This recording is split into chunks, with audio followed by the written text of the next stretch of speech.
सुनिए देवियों और सज्जनों, भाद्रपद शुक्ल पक्ष की तृतीया को आने वाली हरितालिका तीज की पावन कथा।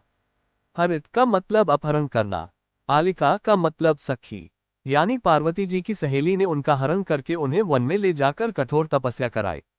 यही कथा हरितालिका तीज के नाम का कारण मानी जाती है। कथा है कि जब माता पार्वती ने भगवान शिव को पति रूप में पाने का निश्चय किया, तभी उनके पिता हिमवान ने उनका विवाह भगवान विष्णु से तय कर दिया। अब आप सोचिए, पार्वती जी का हृदय तो शिव जी में ही बसा था, वे इस विवाह को कैसे स्वीकार करती। माता पार्वती ने अपनी सखी के साथ घर छोड़ दिया और घने वन में जाकर कठोर तपस्या आरंभ कर दी। कभी फल खाकर, कभी पत्ते खाकर और कभी निर्जल रहकर उन्होंने वर्षों तक तप किया।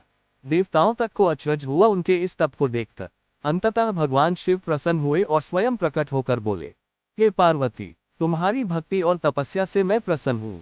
आज से तुम मेरी अर्धांगिनी बनोगी।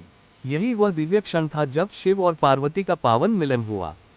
तभी से इस व्रत का नाम पड़ा हरितालिका तीज। इस दिन सुहागिन स्त्रियां निर्जला व्रत रखकर अखंड सौभाग्य की कामना करती है और कन्याएं शिव पार्वती की पूजा कर उत्तम पति प्राप्त करने का आशीर्वाद लेती है। यह व्रत हमें सिखाता है कि सच्चा प्रेम, सच्ची भक्ति और अटूट विश्वास कभी व्यर्थ नहीं जाते। हरितालिका तीज नारी शक्ति और समर्पण का अद्भुत प्रतीक है। अब सुनिए हरितालिका तीज व्रत की संपूर्ण व्रत विधि। इस दिन स्त्रियां प्रातः स्नान कर स्वच्छ वस्त्र धारण करती हैं। मिट्टी या रेत से भगवान शिव, माता पार्वती और भगवान गणेश की प्रतिमाएं बनाकर सजाई जाती हैं। शिव पार्वती की मूर्तियों को हरियाली, फूलों और सुहाग की वस्तुओं से सजाकर उनका विधिवत पूजन किया जाता है।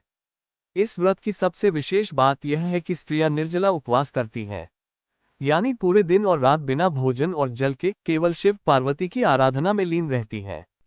पूजन के समय कथा सुनना और भगवान शिव पार्वती की आरती करना आवश्यक है। रात भर जागरण और भजन कीर्तन का भी महत्व है। अगले दिन प्रातः व्रत का पारण किया जाता है। इस प्रकार यह व्रत न केवल अखंड सौभाग्य और दाम्पत्य सुख प्रदान